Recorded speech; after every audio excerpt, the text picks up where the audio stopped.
I'm John Feist with Atlas. I'm a recruiter. I'm Nathan. I'm a NICU nurse, and John's my recruiter. I reached out to you initially, right? I think it was a Yeah. cold call. We got on the phone, we chatted for a while, and Nathan told me that he was looking for contracts or assignments, and we've talked for a long time before we actually got you something. Because for me, it's more about like making sure that whatever's right for you, it happens. And for a while, it wasn't with Atlas, but now it is. And I'm happy to have you, man. You worked a miracle. We're here now. Yeah, we made it. Pros is that you get to go places you never thought would be possible because you're mixing your actual life but also work. It's a great way to try and see if you like other places in the country. Cons would be if you travel alone. That could be really hard. I traveled alone for about 6 months. On my last contract, it was pretty rough. You're always able to meet new friends wherever you go, try and forge connections, whether it's through your agency or somewhere else. Another con, I think, would be the money, in the sense that if you don't manage it right, you're still screwed. So take an accounting class. Honestly, you're very charismatic. Sometimes it's a lot, but it's needed.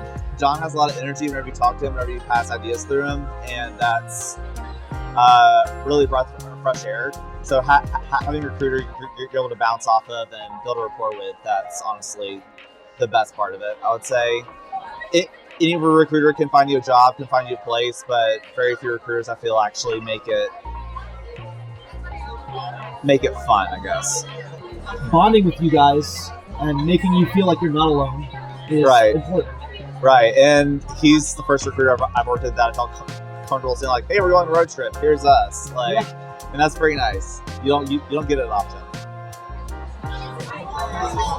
Probably the biggest thing I've had to deal with as a traveler would be my confidence, because I started traveling when I had right at a year and a half of experience. I honestly would push and say get 2. I think I was ready to travel, but I wasn't ready for how other facilities did things, and I wasn't ready for the adjustment that came with it. Because with NICU specifically, there's different types of units, acuity. The unit I started in as a new grad was very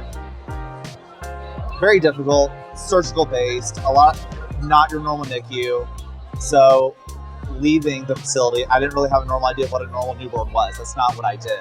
So going to birthing hospitals where we actually went to deliveries and C-sections, I'd never done that before. So that was a big learning curve I didn't expect. And it just came with a whole new things I had to learn on the fly and still be like, I can do this, I just need some practice. Probably my advice to someone who's wanting to start traveling or looking at it, try and get different types of experience if you can, so that way you're more well-rounded. Also, if you're not someone who likes change or flexibility, don't do this. It's not going to work out well. And that's okay. Yeah, and that's okay. It's not for everyone. If you have trouble getting along with certain personalities, just go ahead and practice in a mirror your facial expressions. That's my problem. So I really liked my agency I worked with prior. I just wanted to see what it would be like working with a different agency. I've really enjoyed the time with Atlas because most of my communication goes through John. I have one point of contact. With traveling in general, I do feel like I'm working for myself rather than at the expense of an actual facility or an agency. But for Atlas, I would say the teams I've worked with have been fantastic. The assignments, I would say, the options of the assignments just differ in variety, and I think that's really cool. I'm really not sure how to answer that. I never have a plan. Yeah, Nathan is he's a very focused person, but he flies by the seat of his pants a lot. So what's next for him? He travels with a duo. Mm-hmm. He has a friend who goes with him, and they're still figuring it out. At least that's what I've been told. Is this the part where we know what we want to do, but what we're gonna do probably will be different. I would say I definitely would like to keep traveling for at least another year, but I do miss my home. I miss my friends. So it's not a forever solution, but it's definitely one that I'm taking advantage of right now. So probably the plan, travel for another year, see where life takes me and see what happens.